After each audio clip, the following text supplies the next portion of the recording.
नमस्कार शेतकरी मित्रांनो, आज आपण कपाशी पिकावरील मर रोगाविषयी जाणून घेणार आहोत. तर ह्या वर्षी ज्या शेतकऱ्यांनी जूनच्या शेवट लागवडी केलेल्या आहेत त्यांची कपाशी साधारणतः या स्टेजमध्ये आपल्याला दिसत आहे. तर ज्या शेतकऱ्यांनी लेट लागवडी केलेल्या आहे त्यांच्या लागवडीमध्ये ज्यादातर हा मर रोग दिसत आहे. ह्या मर रोगाची प्रमुख लक्षणे म्हणजे याच्यावरती आपले जे शेंडा वगळता इतर जे पानं आहेत त्यांच्यावरती असे हरितद्रव्य जे आहे त्याची कमतरता दिसायला लागते व खालची पानं वाळायला लागतात व वरील पानं पण सुकायला लागतात. ह्या लक्षणां ज्यावेळेस आपल्याला दिसतात तर त्यावेळेस केमिकल उपाय करणं गरजेचं आहे. त्याच्यामध्ये आपल्याकडे 2 उपाय आहेत, एकतर स्प्रे काढणे किंवा ड्रिंचिंगचा उपाय करणे. ज्या शेतकऱ्यांना स्प्रे काढणं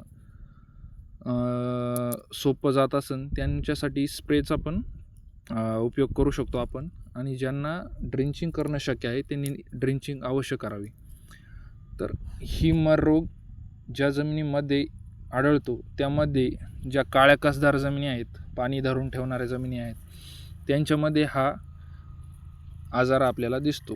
तर यावरती उपाय असा आहे की आपण या प्लॉटला पाणी भरायचे नाही आहे. पावसाला तर आपण थांबवू नाही शकत, परंतु मग पाणी भरायचे नाही आहे.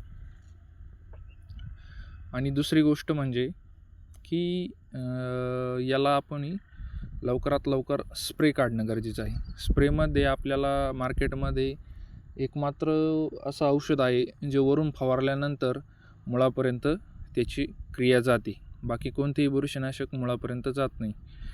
तर यामध्ये आपण बायर कंपनीचे ॲलिएट ह्या बुरशीनाशकाचा आपण यामध्ये वापर करू शकतो. 2 ग्रॅम प्रति लिटर ह्याप्रमाणे ॲलिएटचा स्प्रे आपण सर्वप्रथम कपाशीला काढायचा आहे. याच्यामध्ये आपल्याला 70 ते 80% रिझल्ट आपल्याला येऊन जाईल, परंतु 100% रिझल्ट येण्यासाठी आपल्याला त्यानंतर 2 पर्याय उपलब्ध आहेत. पहिला पर्याय म्हणजे ड्रिंचिंग करणे, आणि ज्या शेतकऱ्यांचं खूप मोठं क्षेत्र असेल, ड्रिंचिंग करणं शक्य नसेल, त्यांना दुसरा पर्याय आहे की मॅग्नेशियम सल्फेट जे येतं 25 किलोमध्ये आपल्याला घ्यायचं आहे. त्याच्यामध्ये एकरी 1 किलो 22 टीन, त्यामध्ये कार्बनडेन्झिम 50% हा घटक आहे. ते 1 किलो 22 टीन आपल्याला घ्यायचं आहे. आणि ह्यामुळं याच्या शेजारी आपल्याला असं ते खत टाकायचं आहे.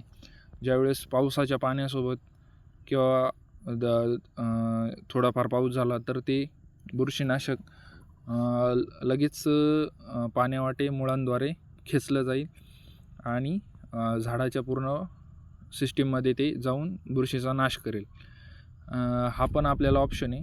आणि ज्यांना ड्रेंचिंग शक्य आहे त्यांनी 22 टीन 500 ग्रॅम प्रति एकर किंवा रोको 500 ग्रॅम प्रति एकर पाण्यामध्ये आपल्याला ड्रिंचिंग करणं गरजेचं आहे. असे 2-3 ऑप्शन आपल्या पुढं आहेत.